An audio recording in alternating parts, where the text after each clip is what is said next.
ሀይሚ ሆስፒታል ገብታለች። ጋይስ ምን ሆና ነው? በማረም ምን ሆና ነው? እግዚአብሔር ደንግጫለሁ። በነገራችን ላይ ምን ሆና ነው? ትላንትና ጤነኛ ነበረች፣ ቪዲዮ ሰርታ ነበረና ምን ሆና ነው? ምን አጋጥሟት ነው? ጋይስ የምታውቋላችሁ? ሰላም ቤተሰብ እንዴት ናችሁ? ደህና ናችሁ ወይ? አለው እግዚአብሔር ይመስገን። ሀይሚዬ እኔ ቅማ እግዚአብሔር ምሕረቱን ይላክልሽ ማሪሽ፣ የኔ ውድ አሳዝነች። ቤትን የሆነች ምጥጤ ህፃን ኮን የምትመስለው በነገራችን ላይ ለነገሩ ትንሽ ናት። ምን ሆና ነው ወዶቼ? እግዚአብሔር የምታውቁ ካላችሁ ጨረቃ ፋሚሊዎቼ አውቃለሁ እኔ ቤት እንዳላችሁ ኮሜንት አድርጉልኝ እስቲ።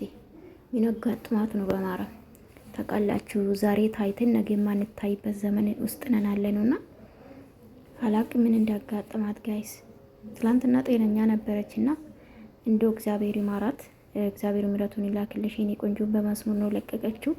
የሚጠብቅ አይተኛም ስትል ነበረና እንኳን እግዚአብሔር ጠበቀሽ የኔ ውድ፣ የኔ ቅን፣ የኔ መልካም ሆነ ታዳጊ ናት። በጣም የምታሳሳ ልጅ ናት። በነገራችን ላይ ስነ ስርዓቷ ብቻ በቂ ነውና እግዚአብሔር ምን እንደሆነች አላቅም። የምታውቁ ሀሳብ ስጡ። ስላየው ነው ቪዲዮ የሰራሁት እንጂ በታመመ ሰው መስራት አልፈልግም። እውነት ለመናገር አንድ ኦዲየንስ ደግሞ ይመለከተኛል ብዬ ስለማስብ ነው።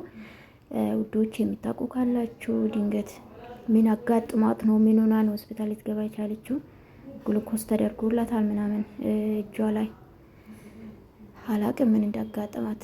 ኢንፎርሜሽን የለኝም እኔ ከማንም ጋር ግንኙነት ስለሌለኝ። እናንተ የምታውቁ ካላችሁ እኔ ውዶች ሀይሚ ለምን ሆስፒታል እንደገባች አላቅም። በእርግጥ ህዝቡ ማስጨነቅ ነው ብዬ ነው የማስበው። እንደዚህ አይነት ነገር በጣም እሷን የሚወዷት የሚሳሱላት ብዙ ልጆች አላችሁ። እግዚአብሔር ይማርሽ ሀይሚዬ፣ እኔ ፍቅር ማለት ነውና